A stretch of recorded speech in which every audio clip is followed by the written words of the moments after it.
Let's just hope people rejoin us. They'll all be like, I'm off. Absolutely never had that before. How very, very surprising. So are you on your phone or are you on like a I'm on my laptop? phone. All right, I'm on my phone. And it should have notified people that we've gone live. It should have done, because I changed it to unlisted to public, I believe, from unlisted. And basically everybody's gone now. But there's one. That's still excellent. We can be seen. That's good. What a ball ache. Sorry, man. And no, don't worry about it, dude. It's I just find it's like natural. It's do you mean it's how it should be? It's live TV. Absolutely. Did I tell you about the time I was hosting the awards at last year, Active Lincolnshire, and the second to last award, they gave us the envelope. We knew who the winners were, and my co-host opened it, and you've lost you again. Oh, there you are. Thought you'd. And as he read out the name, I looked at the organizer and went, "That's not the winner." Anyway, they came up, took pictures. Yeah, so never a good thing. No. Here we go. We're back. Hello, in true pin the gas Chris Simcoe style. What's up, everybody? Now we're back, and we also know that Sheffield United have kicked off at Barnsley, so you can see me again now. Thank you. Anyway, thank you for rejoining us so far. Dave Greenslade, Ryan, Lee, Dave, James. Thank you, boys. I'm sure Maggie will be back shortly. We can carry on with what we were saying, because hopefully Jeff kind of got the message that we've gone live and he won't ring me again. I'll catch up with him tomorrow. As we were saying, Cadwell Park, the bank holiday weekend, Bennett's British Superbike Championship. Yeah, the tide has changed a little bit in terms of the championship, as we were talking about, and Glenn on the Ducati kind of fading a little bit more rather than going forwards. He's had a couple of tricky rounds. 3 fifth places at the circuit last year, where he won 2, is a massive difference in terms of a title challenge. So the only difference that they've made within the rules is the SC0 for the SCX. And that's the one that's a slightly harder tyre.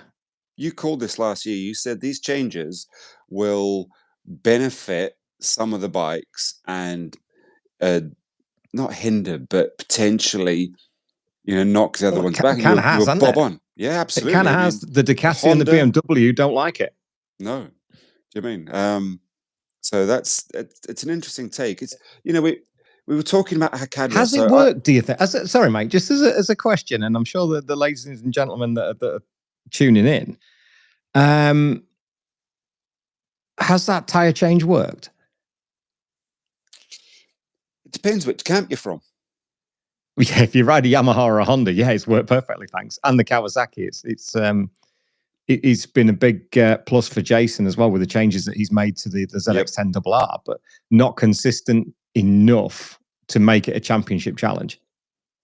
No, and also he's the only Kawasaki up there. Occasionally Max Cook gets up there, and talking about Max Cook, his first podium at Thruxton. Wow. Second place. So I interviewed Max, and so you and I were lucky enough to interview him last year after he had his big off, and it was like talking to a drunk man. And he laughed at that, and he was up there saying, "It's a little bit different this time," and he was smiling away. And he said, "I'm slower than I usually am." Yeah, and so we had a good chat, and he was still buzzing from that. And he said, "But I'm not even in the points," And I said, "Yeah, but you've not. This is the first time you've ridden a superbike around Cadwell Park in anger, because you missed last year's race. You were a rookie." So, and he went, "Yeah," and you could just see him going, "Okay." So he understands that process, and it's quite nice as we're in a privileged position to watch the riders develop, isn't it? I also got to interview Charlie, Spud Nesbitt. He was, they've grown up through the ranks together, 2 young, talented riders. He was buzzing after his win. His third place. He's had an amazing round. He's had a couple of amazing rounds. Spud Nesbitt is an absolute talent, and him and Charlie and Rory, they're all of a similar age, 21, 22. they're the future of our sport, whatever the future is. Because 2 years' time, who knows what we're going to be running in the Bennett's British Superbike Championship. 3 years' time, we don't know. It's not going to last forever, that's for sure, especially with the way sports bike sales are going these days. The championship will change at some point, whether it's in 3 years, 4 years, whichever. But they're the younger boys. They're the guys that are taking the championship forward, and they're the three they're the last of the bunch so far that have done CEV, Red Bull Rookies, Junior World Championship, so 7 Moto 3. They're class riders, and it's just taken a little bit of time to get them used to the superbike. Charlie was exceptional on the superbike on the Stocker at Cadwell a couple of years ago. He was superb. So I think he still has a lap record, doesn't he? Or no, Tim Neve, I believe, broke the lap record over the weekend. Did. I've got to talk about that, but we'll come back to that. I've no idea where all these kind of spam 20 minutes to reply with a justification. What? I have no idea what half of these things are. I don't believe that half of them are real, but everybody's been absolutely fine. There's some weird people. Anyway, ignore the chat. We know the right people that are coming through on this. We know who they are. It's just quite distracting when you're reading it. Will you go away? But anyway, I have no idea. Dylan Rachel? I know that's nobody who follows us on a regular basis. I don't know how this has come about on YouTube, but never mind. We'll just keep going. We're having one of those sessions, aren't we? I don't know if Jennifer's down there and she can block him or anything like that, but there's an awful lot of shit going on down in those comments. So our fine friends who are watching, please start putting more things through, or if you can block or report these guys that are coming through, that'd be absolutely bloody marvelous. No, Max is making his way forward slowly but surely. I think he will remain where he is for next season. I don't see him coming out of the FS3 fold, that's for sure. To be able to continue that development on the ZX10. But for Spud Nesbitt, his first pole position, 3 superb races around one of his strongest circuits, but actually getting to grips with that Mastermac Honda and giving his more experienced teammate a run for his money has been absolutely mental to watch. I've thoroughly enjoyed that. It is. When I interviewed him, I said, so what was the difference between last year? Because last year you virtually crashed every single race. You'd come off your best round and your first podium at Thruxton. This was last year. So what's the difference this year? And he just went, I just feel comfortable on the bike. And you've said this loads of times, you can't just jump on a superbike and make it work. It's not like gone are those days. It's such a fine margin now between, the first and even 17th, 18th place now, isn't it? Yeah. You look down the field and there's incredible talent all there. There's not really any slow riders in there. That's for sure. No. Talking about, some interesting things. Obviously we had, was it Tom Ward jumping onto the Rapid Honda? That was nice to see him, and you've got a fantastic interview coming up. When's that get released? That'll go out in a couple of weeks' time. We had a great hour with Wardy on Sunday night. He's an absolute great guy. We got to know him. We've known him a fair while, but we got to know him really well in 22 when he was with Brad Ray during Brad's championship season. They were dumb and dumber, the pair of them. They were just they were living life the best. And some of the stories that actually that come out are incredible, especially when they talk about the detailing job that they did. I'll not spoil it because it absolutely blew me away. But Wardy was superb, getting a point on his. I mean, he's ridden the superbike before, but to get a point at Cadwell Park on the first time throwing his leg over the bike was an outstanding job, and he's done a brilliant job in World Endurance Superstock over the last sort of 12 or 18 months, putting the team together there, riding with Tom Oliver and Michael Dunlop, and formerly David Shoebridge before things went a bit south for Shuey. So he's a super talent, and he's older than he looks. He's just turned 30, which is a massive surprise. You think he's still mid-20s, but he's not at all. I joined them on the track walk at Donington Park, and he's got his baseball cap on back to front, and he's looking at me on my skateboard, and he's like, hang on a minute, this isn't right. So he's a very cool dude. He is a great kid, a kid at 30. I know, but yeah, no, he's good. I'm hopeful he can do something, or somebody will pick him up. He's only standing in for Franco Bourne, while just Franco sort of had his bell rung a little bit at Thruxton, didn't he? And it was the right thing to sit him out of Cadwell Park. So that's not the place to go if you're not kind of 100%, unless you're Jason O'Halloran, and in the dictionary there's a picture of Jason next to the word determination. That was an incredible ride from Jace. Through that again, Dave, because when you do the VIPs in the Complete Motorbikes hospitality, you are up close and personal. And what was his hand like? His hand doesn't look too bad, but he has the splints that are on the index finger and the ring finger of his right hand. So the splints are to keep the fingers straight. Because I think if it doesn't have the splints on, they do that. Okay. Because it's the tendons and the ligaments in the front of his finger. When you watch the accident back, which is a mechanical issue with the ZX10, unfortunately. When you watch the incident back, as he goes over the handlebars, as he lands, it hyperextends his fingers on the right hand, which did the damage to the fingers. So he's only had 2 weeks between Thruxton and Cadwell to get better.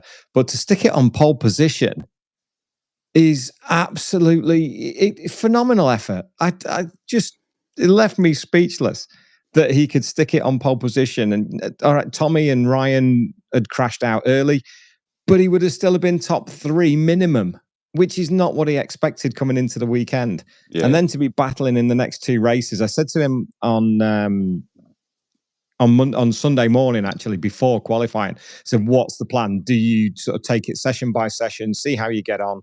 And then if it becomes too much, you can withdraw. He said, literally, Dave, that's exactly it. He said, it just needs to be step by step because it's sore, it hurts. And he also said something quite telling. He said, it's not about now, it's about later. So I think that there are potential issues that Jason could have later on if he doesn't get them fixed properly. So another crash or something like that could cause long-term damage to his right hand, which isn't what anybody wants. No, and it's the nature of our sport, isn't it? It's just too many of the best riders have had to step back because of injuries that have been out of their control. Do you mean, isn't it? And you just think, you mean? But we won't talk about that. We won't dwell on it. But it was just, I think it was a fascinating insight to know what he did over the weekend if you weren't familiar with that. You mean?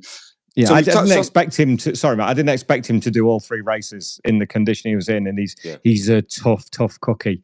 But sometimes discretion's a better part of valor, and that's what happened for race 3, which was the right call. So we've called our winners then. So obviously, I went for Tommy, and you went for Kyle. Is that championship? No, mate, that was just for the winners of the round of Cadwell. Winners for the round. Okay, yeah. So, I thought he was going for championship. There, it's like, whoa! Yet, no. Look at you, you're like, that's a whole different ball game. I know. So I'm gonna, we always, whenever there's a winner, there's a loser, and for me, there was one clear loser, and that had to be Ryan. Do you mean for being so fast, winning so many races, and one of the incidents wasn't his fault. It just the bike gave up the ghost, and the other one, that was a big one, man. I watched it back on this evening, and it just he so lucky to get away with that. And that's your favorite corner in the world as well, isn't it? Turn 1, yeah. I noticed there's been a couple of comments go through about talking about the Tommy and Glenn Larry lunge. We'll come to that in a bit. I won't forget.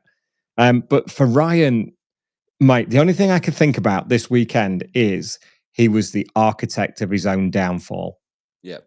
Because had he not crashed in qualifying, he didn't need to crash in qualifying on his, I think it was his first flyer, wasn't he? He did an outlap and then he crashed on his first flyer.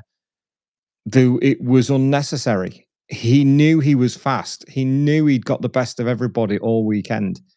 And it just didn't need to do what he did. Because it put him in 20, did it put him back of the grid? They put him 20th. I can't remember which one it did. Yeah. He was way back anyway. So he had to, it was 20th, wasn't it? Because he had to come through 20th. No, he was back. Do you know what? I can't remember. I had it written down. In fact, why am I even guessing? Because you've got it up there. I've got it up here. The grid for race 1, because I haven't got my glasses on. He was 14th. Because it was he was last in Q2. That's right. My apologies. He was 14th. And then he had the issue, didn't he, when his bike lost power, which then nearly collected Christian Eden, which nearly collected Danny Buchan. That was a tough thing to do. But I think that incident with a small electrical fire under the rear seat unit potentially stemmed from the crash that he had a couple of hours earlier, because you can only check so many things as the bike goes down. Luckily, the bike wasn't particularly damaged. It didn't go end over end or anything like that, and Ryan was unscathed. But there are knock-on effects from it, and that was it. And then that gives him the back of the grid start because he didn't get a lap time in for the sprint race, where he goes from the back to 6th, which was great. Yeah. Put him a lap time then for the 3rd race, which is a great thing about BSB. If you have a crap qualifying, you can make your way, you can salvage your weekend in the 3rd race. And that's exactly what Ryan did. He salvaged his weekend in the 3rd race. Charlie Nesbitt on pole. I think Ryan and Kyle were on the front row. That first lap was good. The second lap was a 125.8, which is a 10th or so out of Brad's lap record on the second lap. But he had a couple of warnings, didn't he? He had a warning into Mansfield. He had a warning into the hairpin. And then he went flying into turn 1 into Coppice. And it was like, okay, that's game over. I genuinely can't see Roger Marshall saying to Ryan before the race, go out there and smash him in the first 5 laps, mate. You've got this. I can't see it because he had the pace. So why did he try and win it in the first 3 laps and try and rub everybody's nose in it? Maybe he was aware of Kyle's pace, because Kyle just built through the weekend and got faster and faster. And don't forget, they can see each other's data. So maybe that's in the back of his mind going, I've got to salvage this weekend. But talking about Roger, I did a quick interview him at the ONG stall. It's the first time I've actually talked to him. What a lovely gentleman. But he was beaming. When he was like talking about his new role as the mentor, the coach, the rider coach. He is loving life. Again, it's like he's been given a new lease of life with Ryan. And it's brilliant. You did an amazing podcast with him and the other Roger, didn't you? That's a year ago now. I need another one with them. I need to get Reg on his own. But I don't want some of the comments that Ryan was making. No, Dave, you're right. Kyle wasn't as fast as Ryan, but he was a damn sight more consistent, mate. Kept up, right? And that's what does it.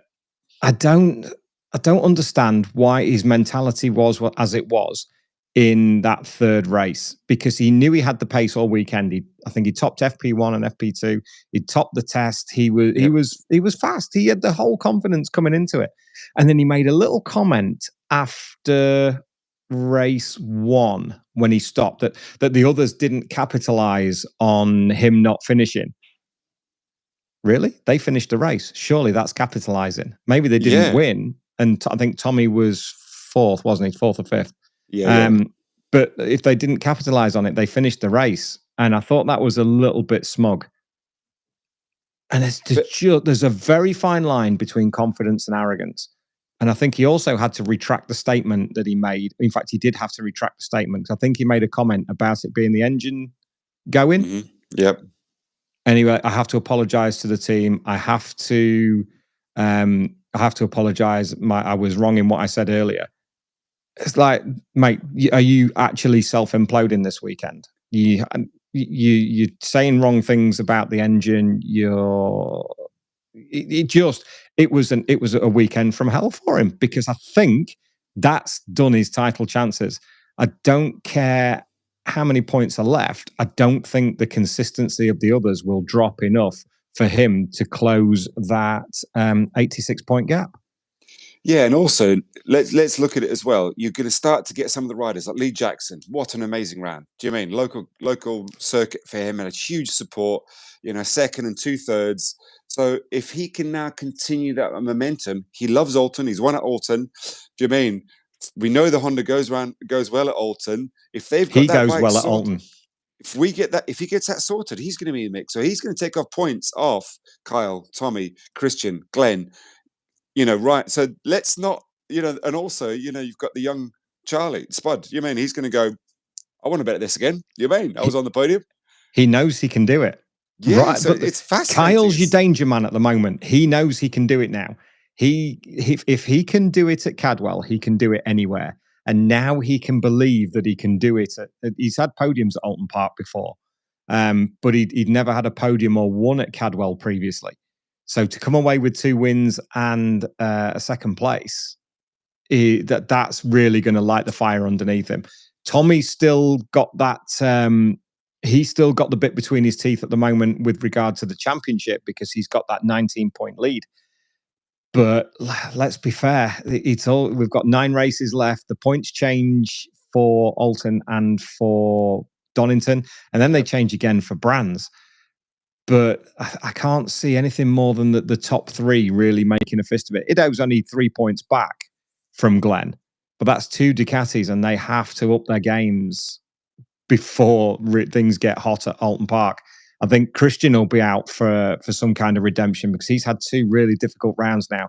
Yeah. Thruxton and Cadwell were rounds to forget for him, and he was on song before that. So there's work to be done at Moto Rapido, and it's great to see Wilf there on that note for Moto Rapido. Ian Derbyshire, Hammy's been holding the fort with the team while Wilf's been poorly in hospital, but it was so good to actually see him back at a race circuit, and we wish him continued good health from here on in. Yeah, and it's amazing, as you well know, the impact someone as pivotal as Wilf has in the team to everybody within that team, isn't it? And they're a family, aren't they? Happy rider, happy team, happy. You can just see it, And talking about happy, so I had the Neve twins, Tom and Tim up. So we've got Tim. Did you know what he did at the weekend? It's mental. Absolutely, I did. So he went to Kings Lynn. No, he did the free practice. He did FP1, didn't he? Yeah. Then he went over to Kings Lynn, so missed FP2. Raced at a world flat track. Came 3rd. He did. Got a podium. Bit of champagne for the boy. Came back. He said to go about 12:30, 1 o'clock. Went out, qualified, put it 4th, 5th, and then got a podium again. Honestly, but he was genuinely. I had him on stage, and the 2 of them were just. I could listen to them all day. They were talking about their trip to the Rossi farm and everything else. And but if you see Steve Poole in the comments, Steve Poole's just come up. Ladies and gentlemen, Steve Poole, who's just come up in the comments down below, he's Tim's fluffer. Okay, nice one. I'll get you back Steve. For the highlights comment, mate. Yeah, but and. So we know what happened to Tim last year. He made that real tough decision, and we both admire that. We respect it. I think 100%. Tom's made that same decision. We were talking about Tom and his injuries. 2 incredibly talented young men, and it was sort of like yin and yang. It's like I wonder if they're ever going to be at that position where Tim is now. Do you mean? I'd love them to be on track and just doing that. I think that the path's following a similar way, isn't it? I think that the right thing. I spoke to Tom at the weekend as well. I saw him. He was hanging out with Steve Poole as well. He's absolutely 100% made the right decision. I was hoping he'd make it kind of before it got a bit much. He's still struggling from those Navarra crashes. Yeah, I said that. And it's just, and then he did his shoulder at Brands, I think.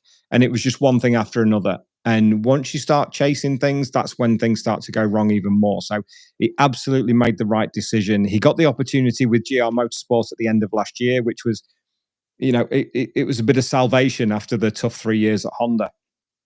But Tim had already made that decision that, like, do you know what? This ain't for me. Let's just go and be happy. And once you go and find that happiness and come back, and as Steve says, a 5th place in the fastest lap, Tim's not a slouch, and neither is Tom, but you have to have planets aligning. And we've spoken about this on the podcast. We've spoken about this together. If things aren't right, it's difficult to make it work. Yeah. So one of the things you mentioned, or it was put up there, that overtake by Glenn on Tommy. Now, again, we always say this because we are fans. I'm going, that's out of order. And then it comes up, no action. I'm like, so Joe Talbot did an amazing move on Luke Mossey in the Superstock race, coming into the mountain, right? Clean as a whistle. He might push him a little bit wide, Mossey a little bit wide, and he went on to take the win, so maybe justified behind the legend that is, well, he's my man crush, Davey Todd. It's out there. Damn, I've said it. I'm sorry, Davey. So yeah, what was your take on it, Dave? Come on, because that was there are two. Yeah, actually, Steve, you got a podium because you were on about champagne all week. I thought he got third. There are two schools of thought, and there are two perfect examples of this from the weekend. Glenn's Larry lunge on Tommy was ambitious, but Tommy didn't go down. If he'd have gone down, he would have had a penalty. I refer the honourable gentleman to Danny Kent and Peter Hickman at Park. Yeah. So Pete went under Danny, sat Danny up. Danny went on the grass. Pete went on the grass. Danny crashed. You crash, you can't restart. So Pete got rightly a 2-second penalty for causing another rider to crash. The incident between Glenn and Tommy was ambitious, but it wasn't a punishable offence. It was, if you were on the receiving end of that, you'd be thinking, and then when he came back, you're having some sunshine. You knew that's it was coming. where the line is it? Yeah. It made the race really interesting because watching Tommy just inch back, and I mean he was on there when he came round from that hairpin and his wheel touched the just off the white, and he's like, how did he stay on, man? It's just, man. But it's interesting. You were saying this, that they make Cadwell, the riders make Cadwell, it doesn't show on here, but 6 to 8 inches bigger. That's 8 inches, that mate. Sorry. They make the track that much bigger, don't they? Because they go right out, and if you watch them coming down the gooseneck, they're right on that. Frightens the life out of me watching. There are almost, I think almost every corner frightens the life out of me when you're watching on the TV and when you're watching live. There is 2 or 3 inches of asphalt the other side of the white line. The white line isn't the edge of the track. The asphalt beyond the other side of it is. And most places it goes straight onto some runoff, or there are curbs, whichever. But the nature of Cadwell means that you're straight onto topsoil in a lot of places. And there's a few instances coming out of the gooseneck where riders ran onto the grass. It's where Ryan went down. Obviously, it's where Andy Irwin went down, which was attributed to Danny Kent, which is a shame. So hopefully Andy will be fit and well for Alton Park.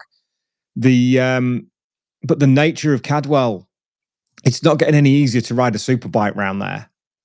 The margin for error is less and less, I think, every year. When you're pushing something 230, 240 brake around there, and we've now got the wings and bikes are a little bit wider, the track hasn't got any wider over the years. It's a little bit processional in places.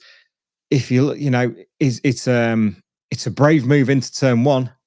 That's a brave, fast move. Is it 120, 110, 120 mile an hour through the middle of turn one? And Park is probably one of the safest places to pass, where you look at Tommy and Kyle, they're really safe passers, if that's a word, overtakers. Where if you lunge at Cadwell, you're on the grass, you are going down. Whereas at Donington, you can maybe get away with it, or there's a bit of gravel where you can rejoin. You're not immediately going to go down. But chances are at Cadwell, you're going to go down, and some of the banking and the Armco is closer than you think. It used to be an overtaking place into the hairpin, which again was sketchy at best. But now you're not on the superbikes. You don't see overtakes into the hairpin or barn. This is talking about the superbike class. Some of the smaller classes, they can do a little bit more. But mainly your overtaking places are down into Mansfield or down into Park. It was interesting because all the riders I interviewed up at the fan merch stage loved the place, but they all said the same thing. Your qualifying position near enough determines where you're going to finish unless you take big risks. And sometimes those risks, especially at this stage of the season, aren't quite worth it for the riders. Risk and reward. Yeah, I know one of the guys said that. He says it shouldn't be about the result of the incident, surely. No, No, it shouldn't. I'm not saying it was the right outcome, but that's how they're playing the game now. That's how I think Stewart and his team and race direction obviously looked at it from multiple angles, and that's what they deemed was the answer. So I don't know whether I've never raced, so it's difficult for me to say whether it was right or wrong. I thought it was overly ambitious and potentially it sets the ground rules for other passers. And I think that's what Lee Eubank's saying. It's, if they don't crash, it's fair. I mean, Rubin's racing to a point, but it just accentuates it at Cadwell. You've got more room, certainly at Donington and Brands. If you get nerfed, you've got a bit more room, but at Cadwell, there is no room to do it. There's a little bit more at Alton Park, but not much. But there's a lot more gravel runoff at Alton Park. But again, I'm not saying it's fair, but there are some. I don't know. It's Glenn and Tommy. I know. Everyone was going, "Oh my god, it's going back to what it was." But like I says, I think it just shows the maturity of Tommy. He just came back. He made a really clean overtake move. There wasn't anything rash about it. It was just like, you know what? And again, I go back to my very first phrase: champion-elect. He just pinned his little rose up on that mast. Now. He's pinned his intentions to the mast. Absolutely, he has. And I think he wasn't drawn into to rolling his sleeves up and paying it back with interest. That was something I was quite pleased that he didn't do. Yeah, because it's then that just disappears down a rabbit hole, and if Glenn's not going to win if Glenn is in a position where he can't win the championship, he could certainly get in the way of people who can. And you don't want to be getting into that kind of. There's still a potential for that to happen later in the season. There are so many variables. Lee, you've taken the words out. That's where I'm coming to next on this. There are so many variables left in this championship. It's not just about who finishes where. It's those who can't win the championship. You alluded to it earlier with Lee Jackson. Lee Jackson's well out of the championship race, but he can be a real showdown spoiler at Alton Park because he's very, very good there. And that's thing other than Cadwell, that's where he tends to get most of his podiums from. He's a good, solid, brave rider around there. Yeah. So I mean, talking about Lee and the Master Mac team getting their first double podium in like 21 years, was it? And that was pretty cool. Do you mean? The team did a brilliant job, didn't they? And Tim Neve on the Stocker as well. Yeah, they're smashing it out of the park, aren't they? They've got did I hear on the TV commentary that Charlie's on the 23 bike, which puts Jacko on the 24. Okay. I'm sure I heard Steve Day say something like that. He might be on the 23 Honda and Jacko on the 24. But either way, as a team, it's great to see Steve and Stuart Hickins' team up there in Hawk and Master Mac and the rest of the sponsors that they have, because they're an intrinsic part of the championship. They might not be running at the front. They've had Christian Hidden over the last few years. They've had Danny Kent. They're not. They're just on that cusp of the very top end of that middle tier, very bottom of the top tier. Yeah. Does that make sense? And that's not belittling what they do in any way, shape, or form. But you can't put them at the same level as OMG, as maybe as McCams and the factory supported lot. No, definitely. I think it'll be interesting to see what's going to happen next year, who's going where as well. Do you mean? So this is Lee's first time, after 6 years in the Kawasaki, he's jumped on the Honda. We forget that, it's a different bike, different configuration. It's new to him. It's a new team. He's starting to gel with it. So where is he going to go? Is he going to stay? Is he going to move? And it's interesting. So I haven't really heard anything too much about what's going on. MotoGP silly season. Well, just as a note, this is why we have our great listeners and followers and viewers on YouTube. Thank you, guys. Spud totaled the 24 bike on Friday night. I forgot about that. Thanks for that one. That's good. I'd see it. I only watched the first few minutes of the test, and then we went off into Louth and had pizza with Matt Lloyd and Stevie Blackburn. two drops. local MotoGP long time mechanics, and the two good lads. So we left early to go and sit and have a chat with them. But yeah, that's they need that rebuilding. Michael Thwaites, that's an interesting one. So many people saying the older guys are holding up the young guys. This is no, unfortunately, that's money. I love what's happening right now.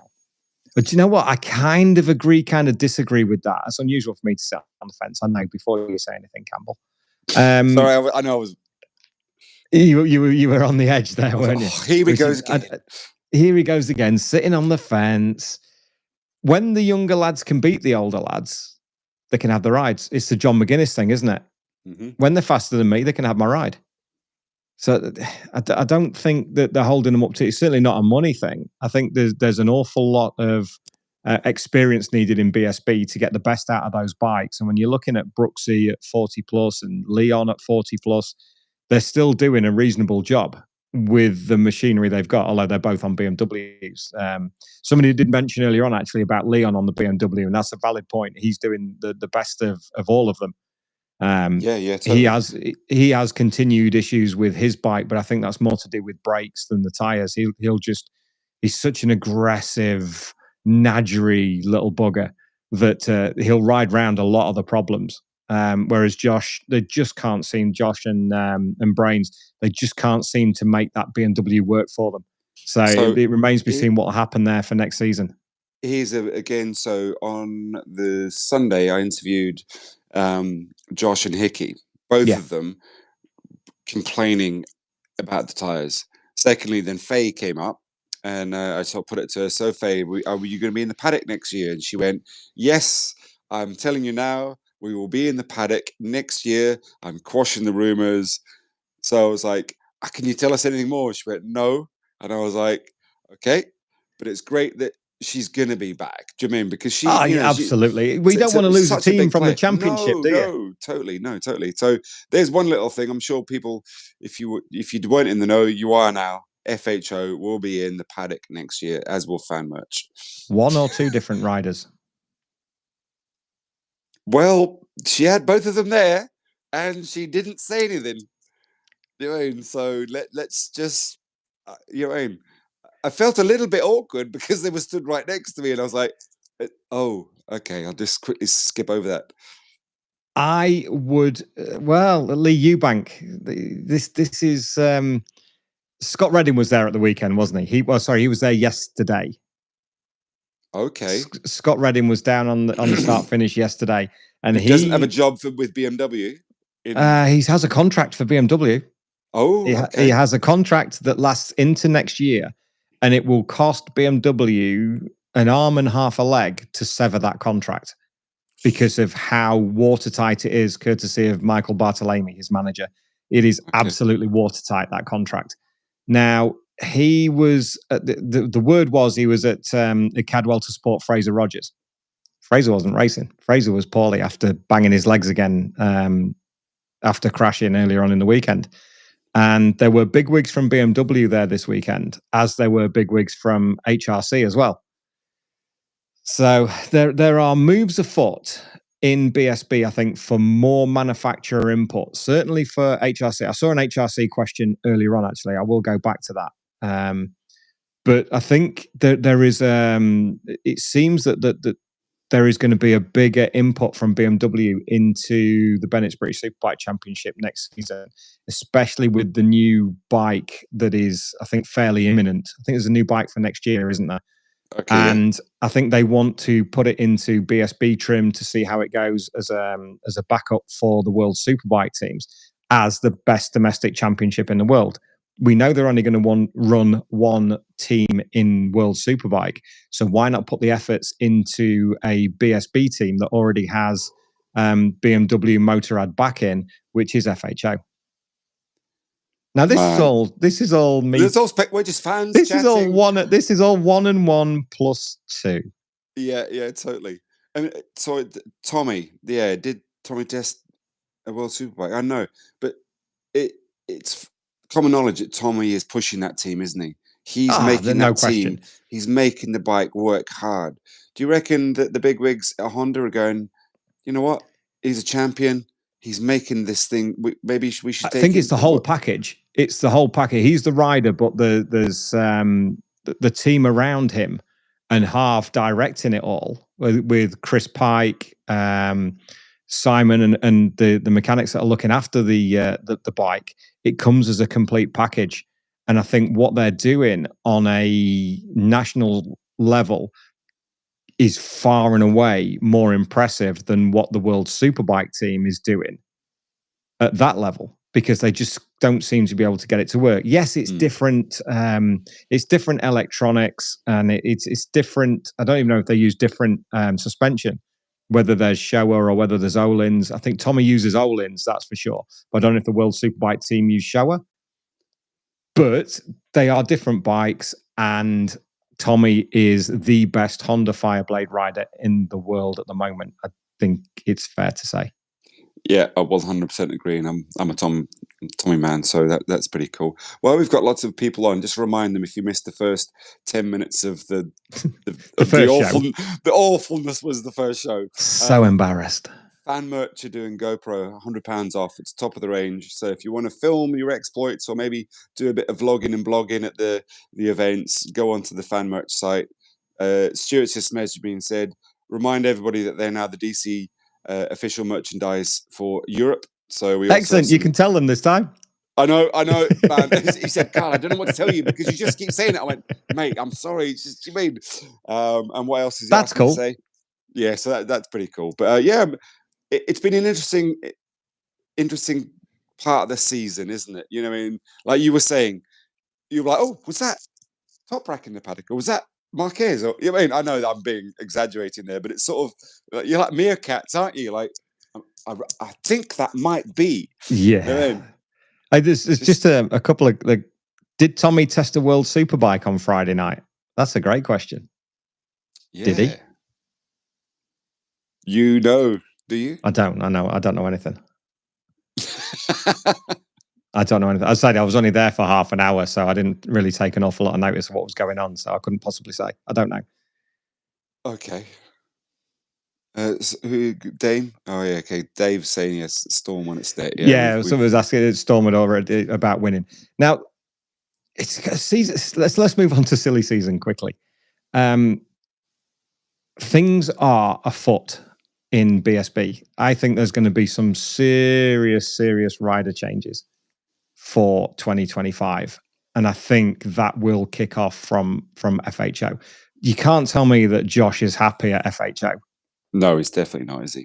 He can't. But he can't. But he feels he's better than where he finished 7th on average over the weekend. 7th is a great result.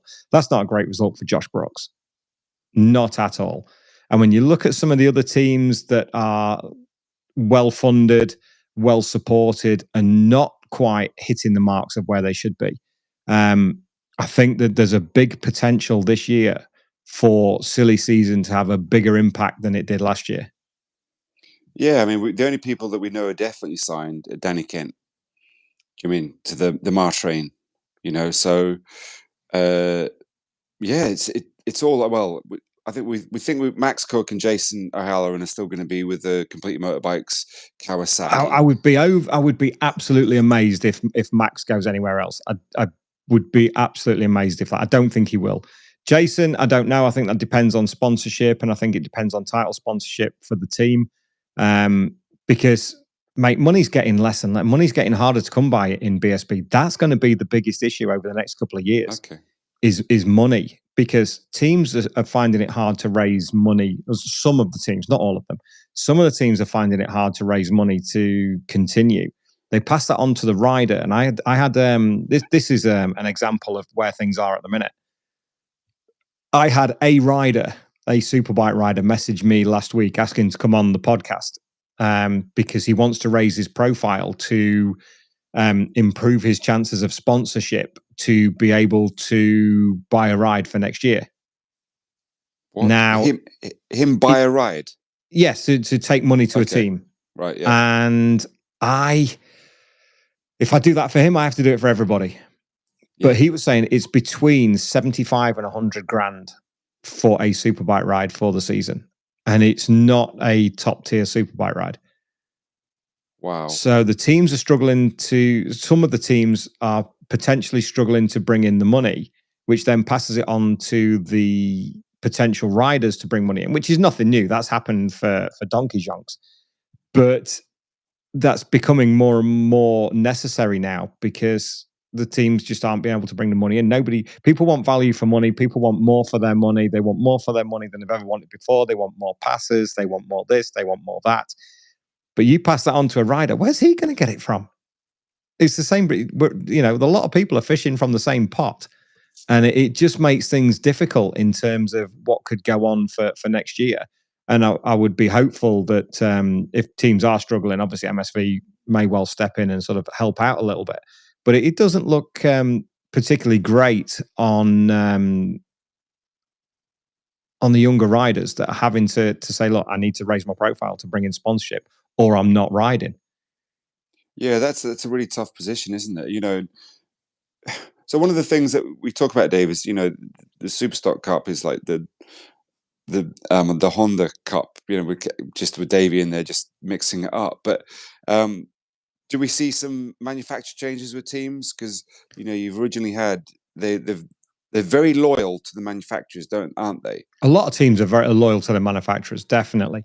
Yeah. But having said that, when you look at the Kawasaki teams, there are three Kawasaki teams. Yeah, three Kawasaki teams in BSB, 4, including CDH and NP. I think they're on Kawasaki yes, as well. they're yep. But the three teams that come to mind straight away are Completely Motorbikes, Dow, and GR Motorsport.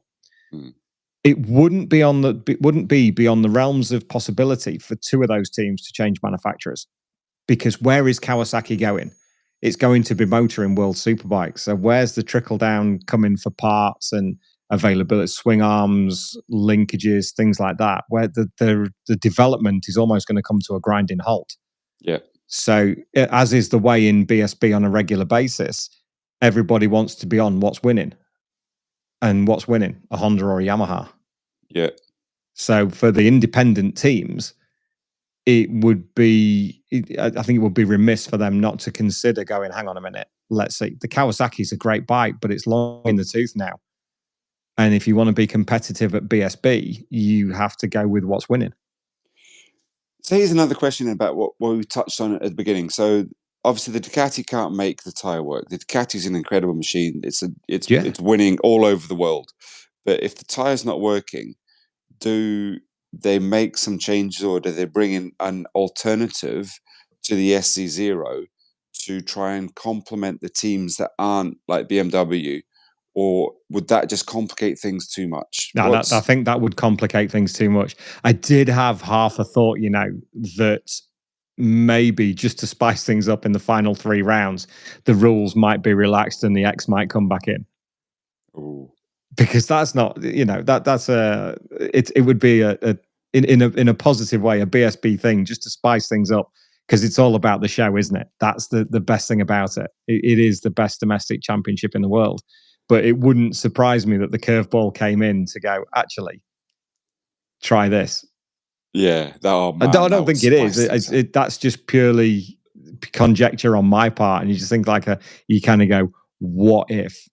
Yeah, but you know what? It's like when you're at your boss, you say something to your boss, you just drop the little hint, and it's a little worm that goes around. They go, "That's a really good idea, Dave. Do you know what? We're going to go with that." You know, they're like, "Yes, come on." Honestly, if the X comes back in at Alton Park, I'm taking full credit for that. But it might help the teams in the final 3 rounds. I don't know if that's what the biggest issue is. But Stuart and the team brought the rule in for a reason, and I would expect them to stick by it. Yeah, we know that the team aren't going to change that rule. That would be like saying that they've messed up, and they're never going to do that. They're never going to back down. No. But Cadwell Park as a venue, let's go back to where it was, mate. The crowd, we talked about this, and every single rider said it's like you can reach out and touch them. You know, my son hadn't, because he's come back from the Navy, from the Falklands, and he was saying, I forget, Dad, how close it is, and how, because he watched the first bike, and I looked at his face, and he just lit up like, oh, you know what I mean? It might not offer the best racing of the year, but it certainly offers the best spectacle of the year in terms of the mountain, in terms of turn one, Hall bends, up at Chris Curve, coming out, watching the guys come out of the gooseneck. I was talking to Danny Buchan about this in the hospitality chats. They're coming out of the gooseneck over the white line, over the front of the bike while the bike's wheeling on full gas, to then literally slam on the anchors on a 1 in 4 hill to go left when the coldest part of the tire is the left-hand side, because they've been on the right-hand side for so long, especially through Chris Curve. There's the left at the exit of the gooseneck, which is only a shallow one, but then to throw on the anchors to go through Mansfield. And we walked the track on Saturday night. Yeah, we walked the track Saturday night, and it never fails to impress me just how much that track undulates. I know there's a lot of guys that are in the comments that have ridden it, and they know what it's like. And I think Steve Paul rode it on a Velocet many moons ago in his youth, and it just is an incredible place. It's not even the bottom of the mountain. It looks kind of flat on the TV. It's not. It's a banked left-hander to go into the bottom of it. It's uphill. You bank to the right, and then you're up and over the mountain. And then you go through the Hall Bends, which is up and down like a roller coaster. You can see Glenn over the front of the bike going into the hairpin to try and stand it up and then flick it in. And then it's downhill all the way to turn one. And then it's uphill over the blind at Charlie's. It just doesn't stop. And that's what Jason was saying. He gets no rest. Alton Park, he can have a little bit of a breather for a second or two. But Cadwell Park on a superbike is like bang, bang, bang, bang, bang. Just keep going. The boys, and I think they enjoy the track. They enjoy riding the track, but racing it is a whole nother ball game with 25, 26 riders around you. There's not a lot of room. I don't know about the rest of the listeners and the viewers. I really enjoyed you talking me around there. I was with you. I was like, you know what I mean? Because you talk with so much passion, and everybody I spoke to and everybody came up to me after interviews or the riders were exactly the same. And that's why Cadwell Park needs to stay on the calendar for all its flaws. Of course it does. It's like the jewel in Lincolnshire's crown. Totally. And they always say the Isle of Man would never be allowed to run now. But it's running. Cadwell Park is the same, and it needs to keep going. And we're not making any more circuits, so we have to keep the ones that we've got. Oh, talking about circuits. Go for it. Guess what's off the calendar next year, which I'm gutted about because I loved going there. And this I've seen this whole I'm same as you. I have seen many a rumor on the BSB forum from well-connected people that Navarra is off for next year. However, we go to the land of Chocomel. Hey, smoky. Sorry. Yeah. Smoky. Put it this way, Dave. The rumor is that Assen is back on the calendar for next year. For me, I'm going to do whatever I can to get there because that's a big tick for me. Do you mean I've always wanted to go, and I'm probably going to get abused for this. Life just sometimes goes away from you. You don't always get the opportunities, or you're in a position to do, to go places. So this is like, yep, that's going to be. As soon as I find out the dates, full on box tech. Yeah, totally, man. So nothing's confirmed yet, but if the rumors are to be believed, that Navarra is off and Assen is on. I think it's also their 75th anniversary as well, so it would make sense if they did go over there. Yeah, so I'd love to. I'd tell you what. Let's start a rumor. I want to go to Mondella Park again. So again, I've never been, but I want to go. Bishop's Court. Oh yeah. Bishop's Court. We love Northern Ireland. We love going to the northwest. So let's go. Have a reason to go back to Northern Ireland. Let's do Bishop's Court as well. Was that the one that came up for sale for 1.2 million quid or something just recently? Bishops. Possibly. We'll find out in the comments below. We have learned people watching us, so I would anticipate that somebody will be able to tell us.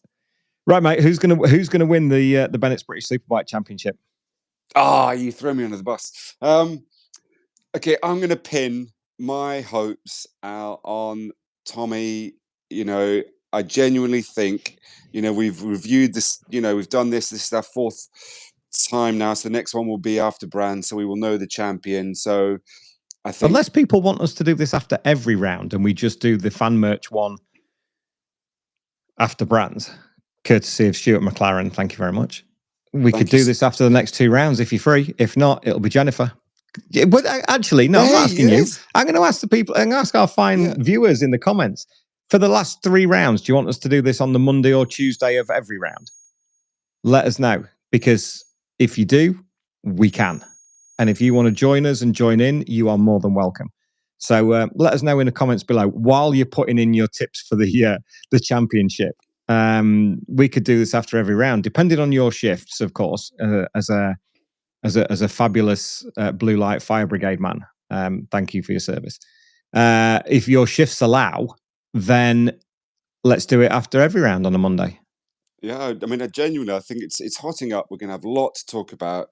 Every round is throwing up new variants and variables, and it's the right time of season to do it. Totally, you mean, and also the gossip the rumor mill's through the roof, and you mean the more comes out, the more it gets us excited as fans. It gets us the juices flowing, going, "Oh, do you think so and so on a bike would make it work, or is their riding style?" Like we've talked about this. I mean, going back to the losers, you mean poor Danny Kent, man. When you asked me to go back, and you said he was 5th, he was only like 70 odd points behind. Now he's 110. And I just like, oh man, I want him to do so well. You mean he's just been, sometimes you get these seasons, don't you, though? Yeah, I think he's only done Cadwell once, maybe twice. I think maybe once on the Stocker, once in 2022, but the team had folded last year, hadn't it? He was sat on the grass bank at the bottom of the mountain. Yeah, he's after his big crash. So talk about being on the back foot. I think a couple of 3 top 6 finishes would have been brilliant for him. But as a Grand Prix rider, to try and get your head around Cadwell Park on a Yamaha R1, it's a big ask. Yeah, so it's taken Kyle 4 seasons to get his head around it, and he grew up on the place. When I interviewed him at Alton, he said that, and I think you were there when I interviewed him, and he was saying that it takes a lot to get used to the British styles of circuit. And Cadwell and Alton, put my teeth back in, are like they're twins, aren't they? Near enough. Yeah. And they're sort of undulating, very through the woods sort of nature. And but he's still getting used to that. Yeah, and we forget that. You know what I mean? He's jumped onto that bike, and we have to remind ourselves that they're just human and they're learning. You don't go. You don't go and do a job and be brilliant at it straight away. No, not at all. Unless you're Tommy. Sorry. Yeah, he's done well. But that's experience. He's got a huge amount of experience on British superbikes, whereas Danny is still learning his trade to a point. And I'm delighted he's got a second season with Tim and Sonia at McCann's Racing. That's brilliant for them to stand by him and go, okay, this is a learning year. Let's go for it next year and see how we go. Just wanted she mentioned this a couple of times, and I apologize, Maggie, I missed it the first time. Our former co-host, Ben Curry, had a bit of a weekend to forget. He is absolutely fine after his crash at the bottom of the mountain. He takes full responsibility. He was trying too hard too soon, above and beyond what the bike would let him do. He's put his hands up and he's gone, it's just completely his fault. He was trying to get away with Jack and Luke and try and just sort of disrupt their rhythm a little bit, but it just wasn't to be. So that's blown the Supersport Championship wide open, which we haven't got kind of time to cover now because we try and keep this to an hour for you, fine sir. But mate, and the looking at the comments, yes is the answer to doing this every Monday. So if you can, marvelous. If you can't, we will still do it, and Jennifer will stand in. But if you can, it would be wonderful to do this every Monday after a British Superbike weekend, because we're now into the meat and two veg of the season. And this is where it really, really starts to ramp up. Yeah. There's always drama at Alton Park. Donington is Kyle's backyard, and he's already teased that he's going to have a new lid design for Alton Park. Do you remember when Valentino Rossi had the donkey on his helmet? Yeah.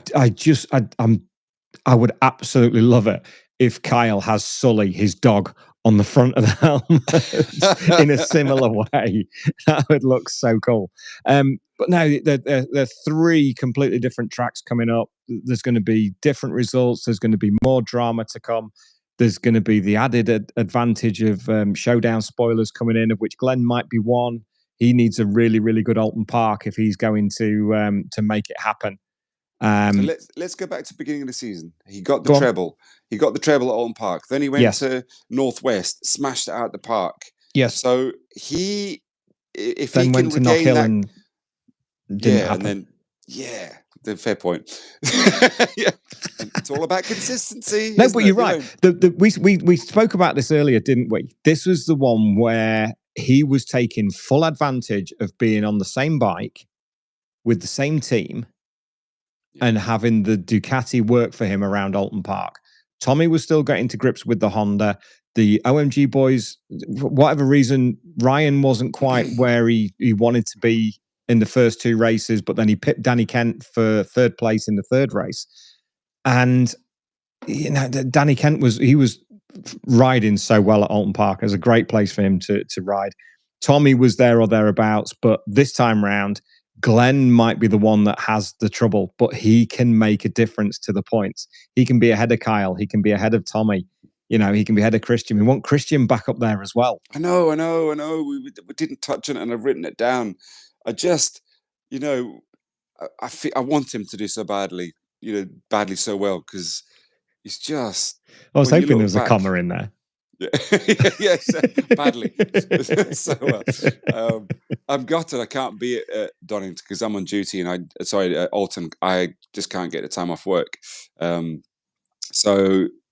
And I have to say, it's one of my favorite circuits. I absolutely love that place. It's just, I don't know what it is. It's just, it has a real good feel about it. It's just proper, like Cadwell, it's a proper motorbike circuit. My son and I, when we saw you, watching race 2, I think it was, or we just watch them go past and walk to the next corner, watch them walk past the next corner, just going, oh my God, this is amazing. Look at this. How the hell did it do that? Man, I love this sport. It's awesome, isn't it, man? It gives us so much pleasure. It does. I mean, Maggie, right? He did get the whole shot, but he didn't have the race pace to keep up with Luke and Jack. So I got lost completely then. But yeah, he didn't have the overall pace to do that. He got the whole shot, same as Davey Todd did in the stock race, but he didn't quite just manage to hold it for the rest of the race. But no, mate, you're absolutely right. Everything's coming together nicely, isn't it? Everything's going to go as completely against the grain of what we expect. I can't anticipate what's going to happen. There are more variables this year than last when it was just Tommy and Glenn. Mm-hmm. There's so many more people involved in the championship chase this year, and I think this has a potential to be as good as last year. I don't think it can be bettered because we haven't got the infighting of the 2 teammates vying for the same championship, because I just don't think Ryan can pull those points back, relying on the other boys to have the DNFs that they are. I think Tommy's had 2 this year. Kyle's had 1. Yeah. They're not for missing points, those boys. But it's pretty super bikes. Anything can happen. That's a good way to end it, man. If you want to stay and chat with your amazing listeners, viewers, I'll leave you to it. Yeah, I'll stop on for a little bit and try and fend off some questions from our wonderful viewers. And mate, thank you as always. It's an absolute pleasure to sit down with you and chew the fat. Time flies so fast, even when I cock up when my friends ring and I disappear off the screen. So thank you everybody for rejoining us. That's been absolutely fabulous, mate. The time's flown by. I think we've covered everything, but let's do this after every round. I think the majority have spoken. They want us to do it, so who are we to deny them? Thank you, everybody. You're a stars. Let's chat after Alton, mate. Okay, man. Love you, dude. Bye. Speak soon, man. All the best.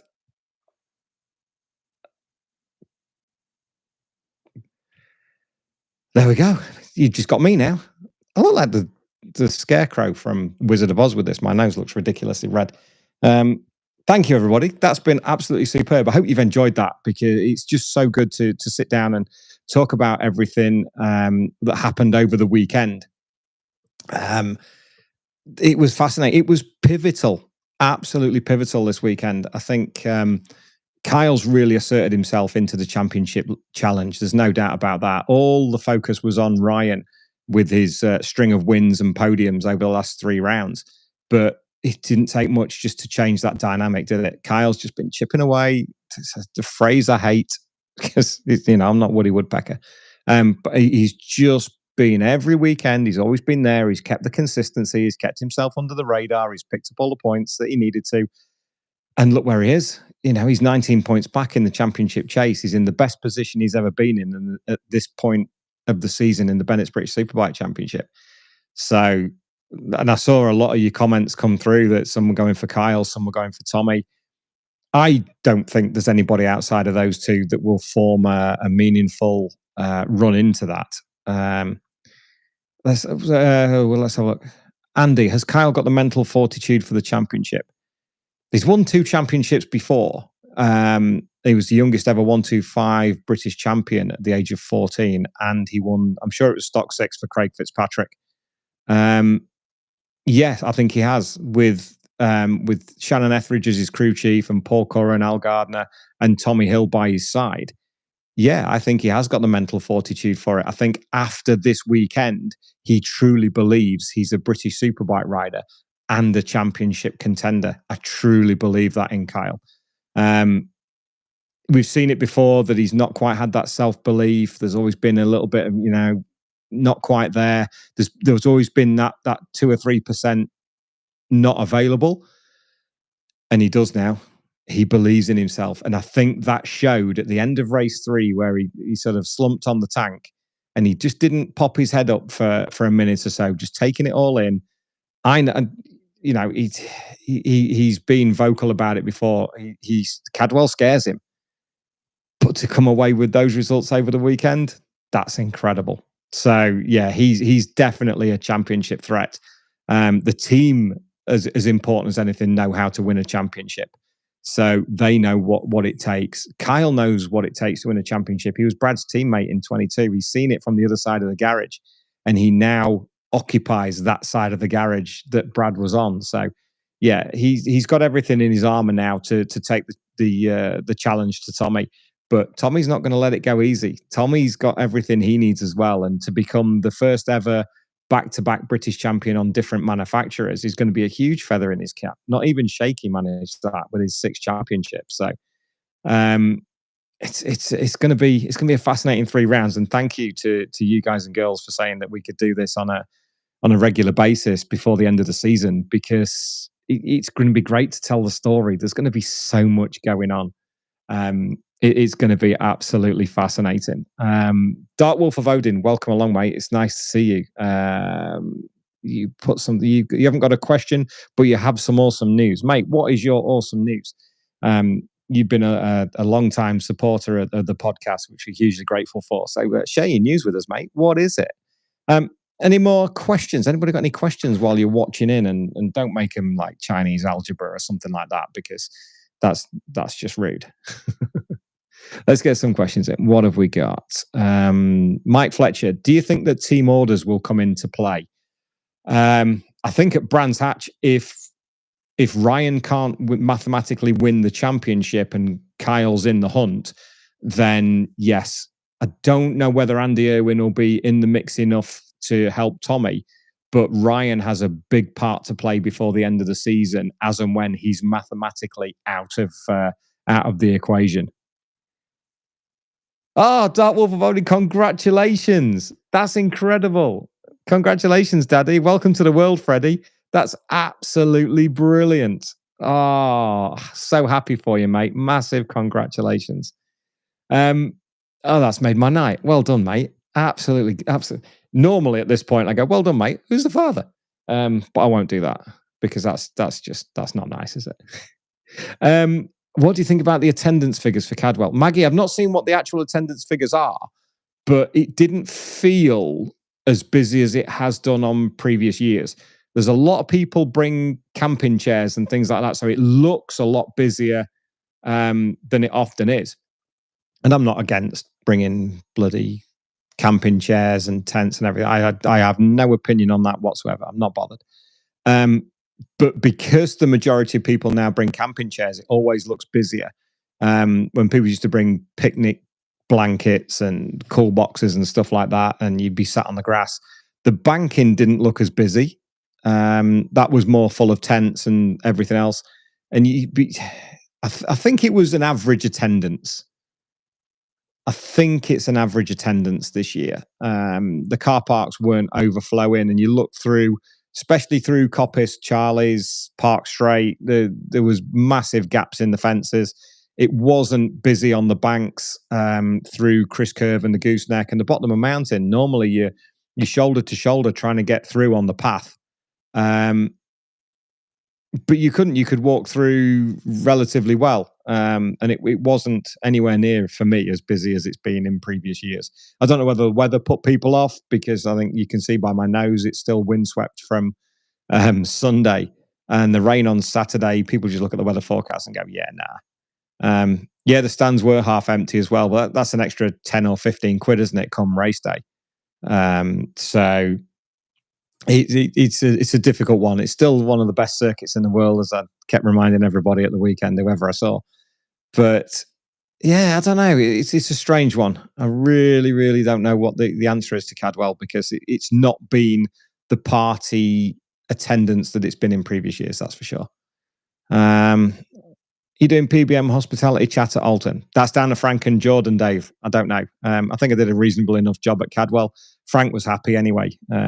Glenn wasn't, because I got my days mixed up, and he got a bit arsey about it. But I think that's just his headspace at the minute. Things aren't quite going in his way. Michael Thwaite, you're talking money. That's what I meant. Low profile riders not having exposure or money. I admire and support existing riders. Tommy Ryan. Yeah, I mean, there are riders that need to bring money because they haven't got the credentials to take an FHO ride, or a TAS ride, or an OMG ride, things like that. They haven't got the results showing it, or the progress. They can all pedal. It's just some can pedal more than others, and we've seen it this year with Braden Elliott.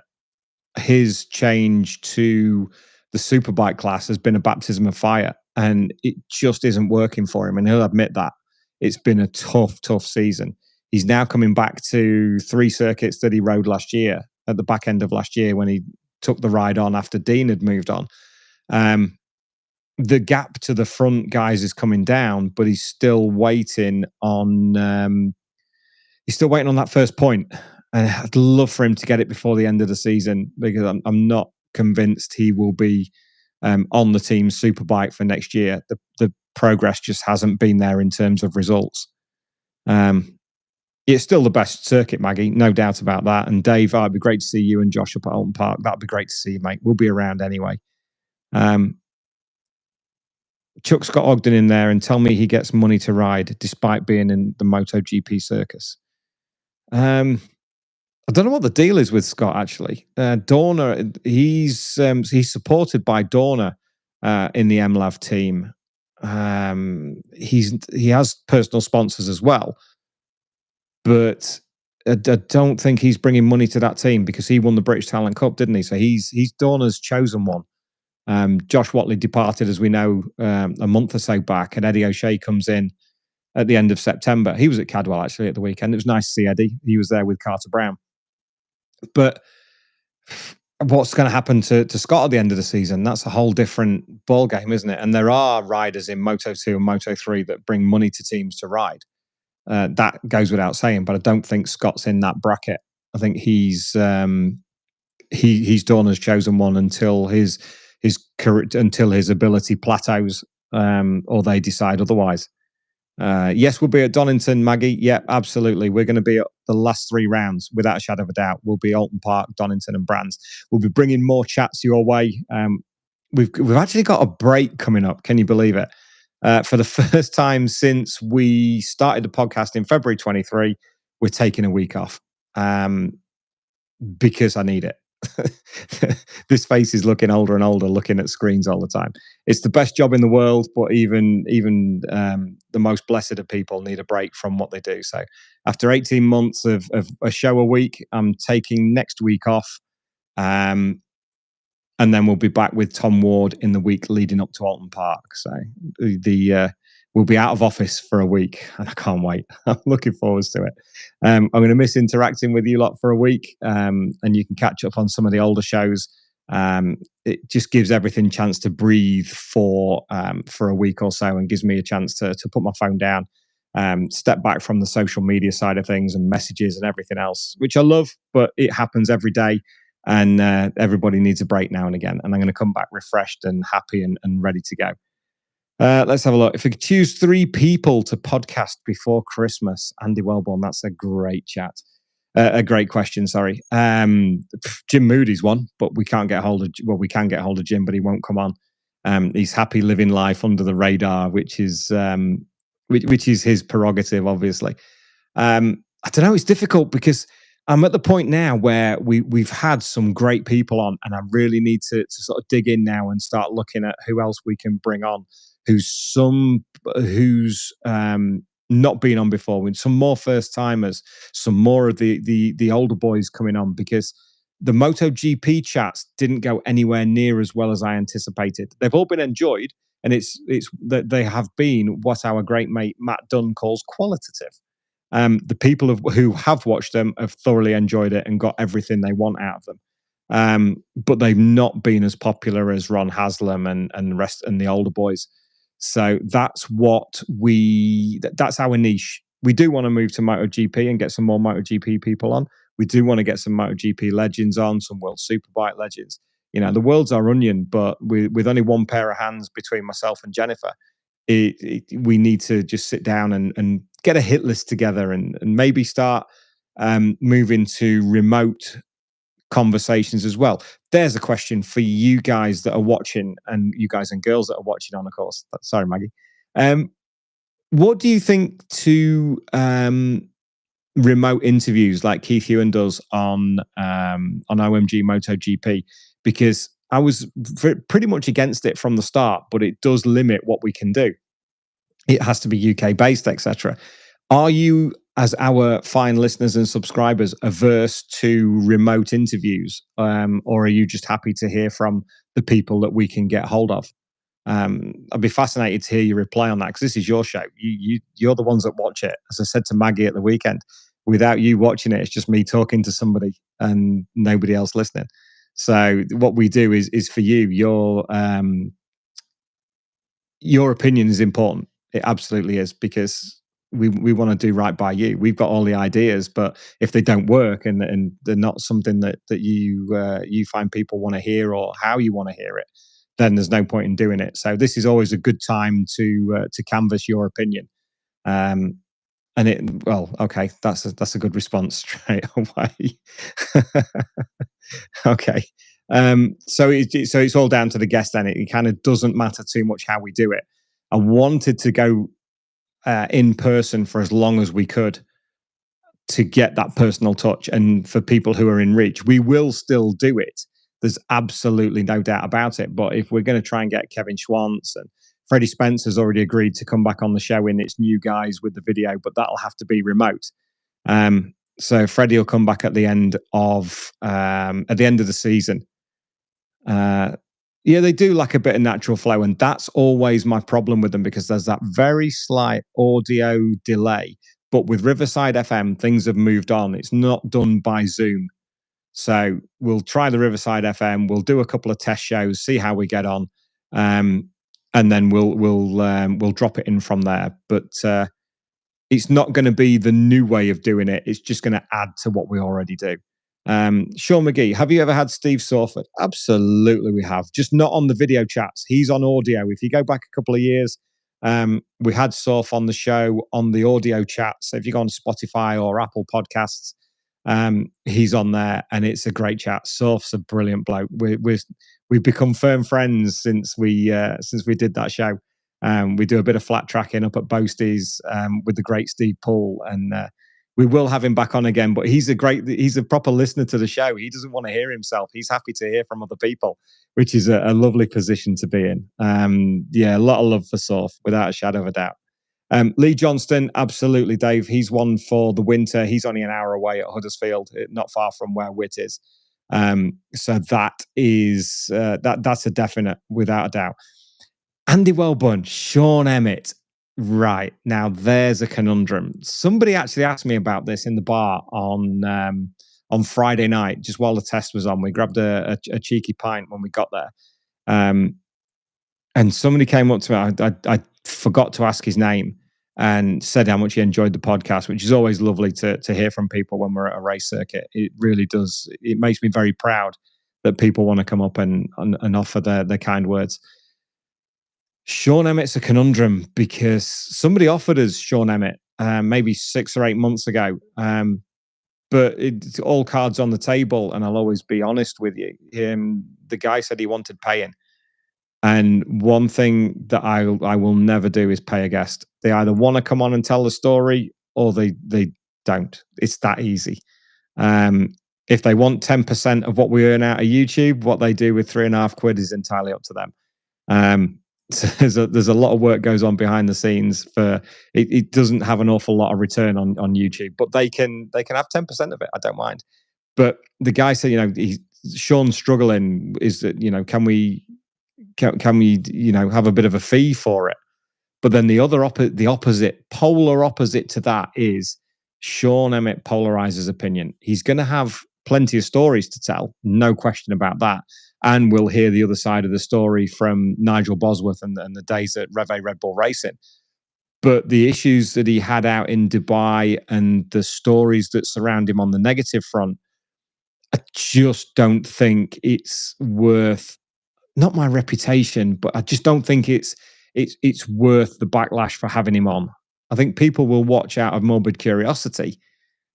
But for me, integrity, I think, is the word. Yeah. So yes, it's been put to us for Sean, and he was a great rider, but there's so much going on with Sean at the minute, and I think he's not in the best of places. So I think it would be almost taking advantage. It would feel like taking advantage of his situation, which I'm not prepared to do. So for the time being, it's a no to Sean Emmett. Brad Ray again. Yeah, we as soon as we can get hold of Brad, he will definitely be there. No question. He will be, he's on the list and he will chat to us. But from where we are, he lives in France. So basically, which is why we caught up with Wardy at Cadwell Park, which I can't wait to bring that to you in a couple of weeks' time. Wardy is absolute class. If you don't know much about him, you will after this show. Some of the stories he tells, he's one of Brad Ray's best mates. Both from Kent, both class riders, not had the same opportunities in terms of racing. But Wardy's stories he's just class. I can't wait. The story of the car detailing, as I said earlier on, that is that's a good one. What have we got? Hotel room stories. What, me? I don't think so. Yeah, he does, Maggie. He does seem to stir up a storm. So no, it's not something that's not a road that we would go down. With Sean, it wouldn't be fair on him or on me for the show. Chaz Davis, John, that's a great shout. He's just done Ducati Diaries with Neil Hodgson, hasn't he? They did a remote show, which is going quite well. They've had Davide Tardozzi, they've had Casey Stonehan, they've had Chaz Davis on, which is great. But yeah, I think that's another winter one when he's over here. I think he's a couple of hours away, just on the Welsh border. I'd like to have MLab on as well and sit down and do a long chat with him. But certainly some of the older boys, we'd like to go up. We'd like to go up to Scotland. Ian McPherson, Brian Morrison. I want to go over to Northern Ireland at some point as well, and sit down with a couple of the boys over there because we've plenty to catch up on. Phil McCallan, he's desperate to come on. We didn't manage to do it at the Northwest or the TT, but he's a great listener to the show. And Phil wants to come on and tell his story, which I'd absolutely love to happen. So we've got plans in, without a shadow of a doubt. We've got some good plans coming up. Stuart and Steve Hickins. Steve's not he's not a podcast man. They're happy just doing what you do.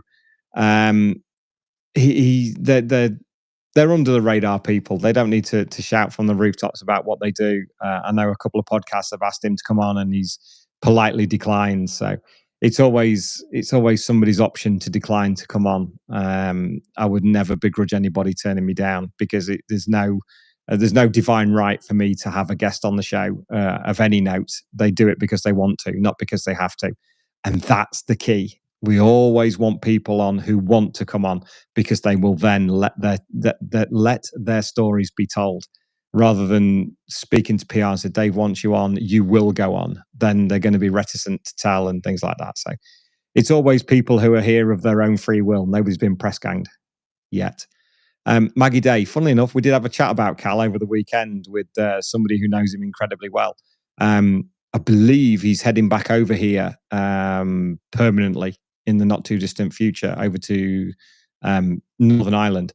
So at some point, if my learned contact can make it happen, we've already started the ball rolling to get Cal on, because that would be a great chat. I'd love to sit down with Cal and just really sit down and go through everything with him that's happened over the years. Lee Eubank, Boasty's a good shout. The Flat Track Speedway, TT King. Boasty has some great stories. He's an incredible man. So yeah, with the Boasty be another one when we go up to the Flat Track School.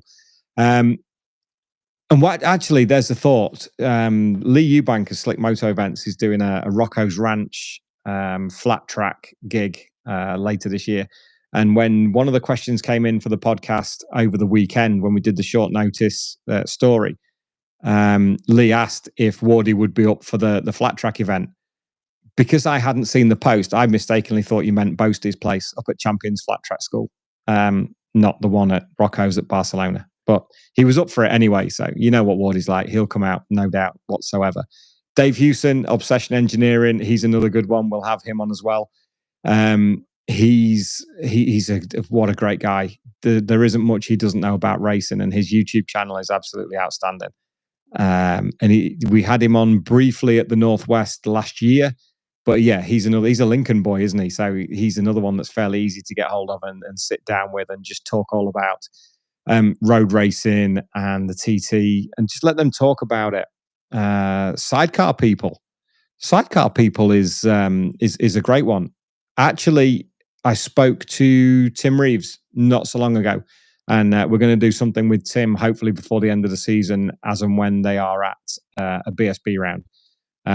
So yeah, we will have sidecar people on at some point. I know there's a lot of people out there who love the sidecar world, and we've been remiss at the minute of not having the chairs on. So I will remedy that. I will remedy that. Michael, you're very welcome. Make sure it is on the TV in the bar, and have a great time in Turkey. It's a good time of year to go. Just a shame you'll miss being there, but yeah, hopefully you'll catch it on the telly. Are we doing the reversed host interview with Jen's turn to answer? Whoa, good grief! Now whether she'd do that, I don't know. She's been out doing her exercises and her walks. I don't know if she's back in the house yet. I don't know if she's seeing the comments. I will ask. I don't know, but we'll definitely be doing another one with Jennifer and I, no question. Especially through the winter, picking up on news and things like that, and just general bike chit chat, and maybe do the odd couple of lives as well, where you can all join in. Because this is great. I like, mate. It's a lovely little community we're building with some really awesome people, and your support, your views, your subscriptions, your shares, the Patreon, the YouTube membership channels, absolutely brilliant. And we couldn't do what we do without you. And the support is immense. And from both Jennifer and I, thank you. I know we get to say it on a fairly regular basis in return for the comments. We always say thank you for the comments, but to be able to thank you all virtually, personally, it's absolutely brilliant. And it is still weird that I'm sat here talking and I'm either in your house, on your phone, in your lap, wherever. It's a privilege to get to do that, you know. Pete Graves is a good shout. Sean P, thank you for your kind words. That's lovely. Thank you. I really appreciate that. Steve Paul, yeah, pirates. That's something that she's done. In fact, I can hear her. She's in the house. Jennifer. Ah, there she is. She's in the house. Somebody, the great viewers and subscribers are asking if we can do a reverse interview. Dark Wolf of Odin is asking if we can do a reverse interview and I ask you questions. I don't know anything. You know, she doesn't know anything. I don't know if you guys can pick that up on the mic. She doesn't know anything. She does. She sells herself short, but I don't know. We'll see. She'll definitely be on again. She's chomping at the bit to being on and kicking me out of the host chair. And we might actually even bring her in on a couple of chats as well when we're at Alton Park and just bleed her in gently and see if she can bring a ladies aspect to some of the questions as well. She comes up with some great questions. I just regurgitate the same old ones. So maybe it'd be nice to have a fresh pair of eyes. Lee Eubank, she has all the secrets. She knows all the secrets. 80% of what I get told, so 80% of the 100% I get told, I have to keep to myself. And that's starting to come to the fore a bit at the moment with silly season and everything else. There's so much going on behind the scenes. Even if people are throwing curveball questions in, Steve Paul. It's all going well. Yeah, no, new co-host Andy, you're not wrong. It's something we think about because Ben didn't quite work out the way that Ben and I both hoped. Right in the very beginning when we spoke at the end of November 22. And for whatever reason, he's a racer. He had a championship to win, which he proudly did. And he's doing it again this year. Bit of a slip up over the weekend, but he's still in the mix for the Supersport Championships. And to see Ben do back to back would be an incredible achievement. But we do need a regular co-host. We need someone to come along and whether it be talking during the chats at a weekend at BSB, which I think Jen would love to start to do, or whether we just do the regular thing of sitting here and chatting to you fine people, or just doing a show that isn't live and then put it out as a conversation piece. Because there's always that opinion thing. We've had this before where quite a few of you say, yeah, but Dave, what's your opinion? It's all right asking other people theirs, and it's all right asking other people what they think. What do I think? And sometimes I don't think my opinion matters. They're like bottoms. Everybody's got an opinion, haven't they? I'd like to think mine's a bit more considered than maybe some of them on the BSB Facebook forum. But who knows? Who knows where the next few months are going to lead us and what's going to happen with this podcast. The main thing is it continues, and you guys are there to support us. Let's have a look at some more of these comments. New coast, Jen. Maggie, you're right. It will get some ladies interested. I am absolutely sure. We were talking to a very prominent lady in the world of motorcycle racing at Donington Park, and she was all for it. And we've seen her a couple of times since. She's like, "Are you going to do it? Are you going to do it? Are you going to do it?" And I think the lady in question would be a great podcast for Jen to cut her teeth on. But unfortunately, they live away. So we need to get them when they're in the UK and get the lady in question on and get her and Jen to sit down and just shoot the breeze. I think that would make a great show. Just something different. They're mainly male-dominated podcasts, aren't they? In the world of motorcycle racing. So maybe we do have a niche where we could bring Jennifer in and start to bring her to the fore a little bit more, which I know you lot would all enjoy. You a lot of you know her personally. A lot of you have met her. You know what she's like. Most of you have met me in some form or another. We're the same on here as we are when you meet us at the circuit. Nothing changes. We don't have to put a face on or an act. So we are who we are. We're lucky to do what we do, and we want to keep bringing the best content your way, and that's something that we will continue to do. Oh look, the YouTube chat service is back. How wonderful! That was a pain in the ass earlier on, wasn't it? I don't know how they get to do what they do, these stupid bots, but yeah, that's been a bit of a shame. Right, you fine lot. That I think is enough from me tonight. There's any more questions coming through, but I think it's been great that we're going to do the next 3 BSB rounds. That's going to be absolutely superb. Yeah, there are plenty of ladies passenger in outfits, Andy. Absolutely right. We need to take a look at that.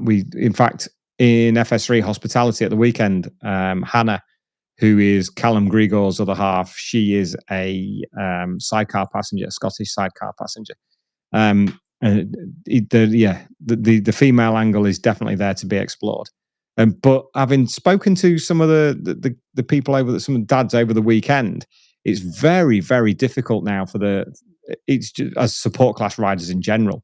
Charlotte Marcuso, I think, is done for the season because there's the sponsorship angle. Scarlett Robinson hung up her leathers. It's been of the girls that were in the FHO chat last year. I think 3 of them have unfortunately fallen by the wayside from sponsorship point of view. We know Kate had her injuries at Alton Park, which was very sad for her. And Katie Hand, I think, is injured at the moment as well. So it's been very, very difficult times for the girls. Let's have a look. James Aylan, thank you, James. Absolute pleasure. Great to see you over the weekend, mate. Albeit briefly, but I'm sure we'll see you in Cheshire. New dad, Dark Wolf Odin. Thank you, mate. We'll see you down there definitely. Mr. Malamoto, Andy. It would be nice to see you at Donington, mate. It's been far too long since we stood and had a chat, so it will definitely be about. How about Max Biaggi? Tell you what, if we can get Max Biaggi on, Nick, that's exactly the kind of level that we want to do on the remote stuff. We have still got a open invitation with Digi that we didn't get to do at MotoGP, but speaking to Paul Beltran, the VR46 press officer, he is going to sort something out for the flyaways where we can have 20 minutes with Digi on the remote chat. So I'm looking forward to that. That's going to be a good one, especially since he's got his factory Ducati for next season. So that'll be pretty cool. And that's the kind of thing we want to do. Keep sticking to the foundation of what we do with BSB and the legends and the British legends and everything else, but start branching out and bringing you fine people, some more guests to get to know and a little bit more insight as well. So, nominated a trusted participant to be a live chat mod to deal with the spammers and bots. Well, normally, that's a good point. Thank you, Sam. Normally, Jennifer sits downstairs and does the moderation down in the comments for us and replies and sends us notes upstairs to do what we do. Oh, we've stopped. Why has that stopped?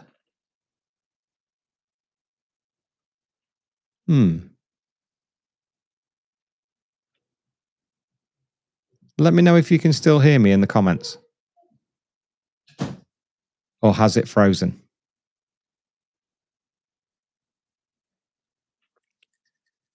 That's a shame. Anybody in the comments can hear me, or have we frozen now? Okay. Thanks, Andy.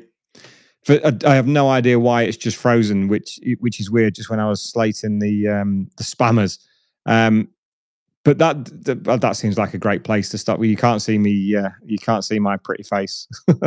It could have been a much worse.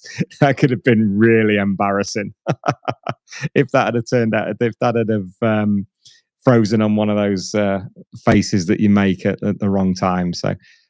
All of you, thank you so very much. It's absolutely brilliant to do this. We'll do it again after Alton Park. Thank you as always for your support. Thank you for joining in and for your kind words. And let's do this all again after Alton Park. Lee, we'll see you, Carla and Willow, at Alton Park, mate. That'll be brilliant. And everybody else that's joined in tonight. If we see you at Alton Park, Donington and Brands, make sure you come and say hello. But in the meantime, we'll catch you all again after Alton Park. And thanks, everyone. Cheers. Good night.